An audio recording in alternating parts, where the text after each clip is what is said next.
Well, we've just heard the macroeconomic view. Let's now get a sense of how the small business sector's feeling and what policies it's hoping to see at the budget. Well, joining me now is Alexi Boyd, the Chief Executive of COSBOA. Alexi, thanks for your time today. Let's start with cybersecurity. We've seen some major companies attacked recently, like Optus and now Medibank. What's your reaction to the Medibank attack, and how threatened are small businesses to ransom attacks like this? Well, what this shows us is that every company is vulnerable and all companies need to improve their cybersecurity initiatives in order to make sure that they're not the victim of an attack. And certainly small businesses need to work on their cybersecurity initiatives to make sure that they're protected against this sort of thing. All corporations, all small businesses are vulnerable to attack.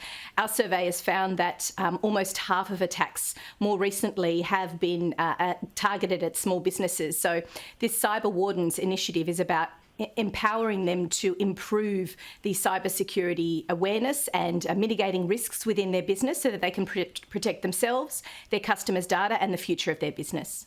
What support are you getting with your Cyber Wardens program from Telstra and the Commonwealth Bank? Well, we're pleased to be partnering with Commonwealth Bank and Telstra for this particular initiative. We're also working with the Australian Cybersecurity Centre, who are providing us with support and all the information.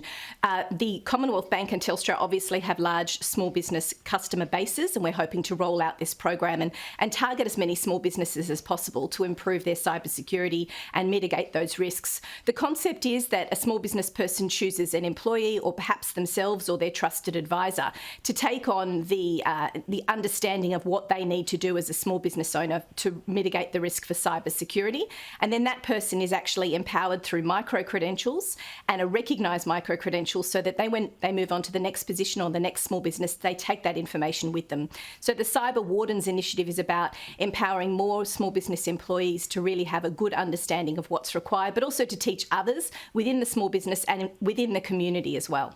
Do you think these attacks on Medibank and Optus have been a bit of a wake-up call for a lot of business owners out there to these cyber risks? Absolutely. Small businesses are very cognizant of the risk of cyber attacks. The problem is they're not entirely sure how to mitigate the risk within their business. And this program is designed by small businesses for small business. And the concept is to look at what are relatively non-technical options to make sure that they empower themselves and their employees to do the right thing. 19 out of 20 attacks are actually caused by human error, and meaning that the small business owner can have up to $50,000 in costs, not to mention that the time that it takes to rebuild after a cyber attack and the reputational damage. We're seeing it happen at the corporate level, and small businesses will work harder to mitigate their risk as well. Let's talk federal budget. Obviously, there's a lot of skills shortages with small businesses complaining about a lack of employees. What can the government do in this budget to encourage more people to enter the workforce to help those businesses? Well, we know from small businesses and from our members that the number 1, 2 and 3 issue right now is skill shortages and worker shortages. What we'd like to see the government do is put small businesses first when they're thinking about the strategic planning and the workforce planning into the future. So we've got options such as a small business commissioner specifically in the Jobs and Skills Australia section, for instance. That's a way of putting small businesses first, understanding that the needs of small businesses are very different to those of big business, particularly when it comes to skills.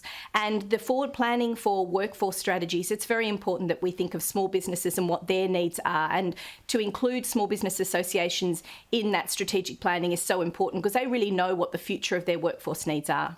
You're also calling for an extension to the budget program, which helps give young women confidence to become entrepreneurs. Is this program simply going to come to an end if it's not funded again this year? Well, we'll continue to seek funding from multiple sources, but absolutely this has been a critical program to encourage young women and young girls to think about what the future of entrepreneurialism looks like for them.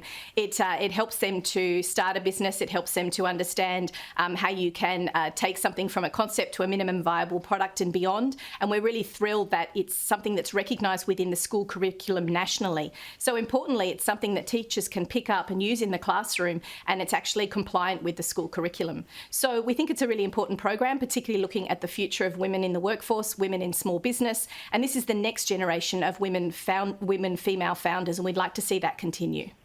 And can you just explain to us what least cost routing is and why should it be introduced for retailers or other businesses out there with EFTPOS terminals? So an increasing cost for small businesses is the cost for their debit card transaction fees. And least cost routing is about making sure that the cost of that transaction always goes through the least cost, which in Australia is generally the FPOS route. But it's about making sure that that's the default. So small businesses don't have to work their way through all of the different options to find out what the best option is for them. It should be a default that they're paying the least amount for those debit card transactions. And those are increasing as we use our mobile wallets more and as we use, tap and go, or we're using it in online payments. Increasingly, people are turning to debit card transactions, and those fees are quite high. So what we'd like to see is that the default is the least cost, and then if the banks or the payment institutions want to offer a better product or perhaps a faster gateway or perhaps better cybersecurity on their payments, then they upsell to the business. But the basic cost should be the least cost for small businesses. It's costing tens of millions of dollars a month for small businesses, and it's something that the government can do to save small businesses money, particularly in the retail sector. And how do you rate your chances of getting some of these policies or all of these policies funded and approved by the government at this budget? Well, the government said that they were turning their attention to small businesses in a number of ways, and this is a really good opportunity for them to show that they want to support small businesses as female founders. They'd like to see a lower cost for small businesses with things like least cost routing, and the opportunity is there for the future planning for small businesses with things like the instant asset write-off. We've got a number of measures in our pre-budget submission that we'd like to see the government adopt as soon as possible to alleviate the pressures on small businesses in whatever way that they can. So are you feeling pretty hopeful about budget on Tuesday? We're hopeful that the government is going to prioritise small businesses as the engine room of the economy and the importance placed on small businesses within the community. It's very important that we look after small businesses so that they can continue to employ, so they can continue to be a fundamental part of the community by supporting others. You only have to look around the country and see what's happening with the floods to see how the community supports small business and how small business steps up to support its local community. And so we'd like to see structural reforms to make it easier to run a small business, but also putting small businesses first to make sure that we retain those small businesses and look after their resilience way into the future.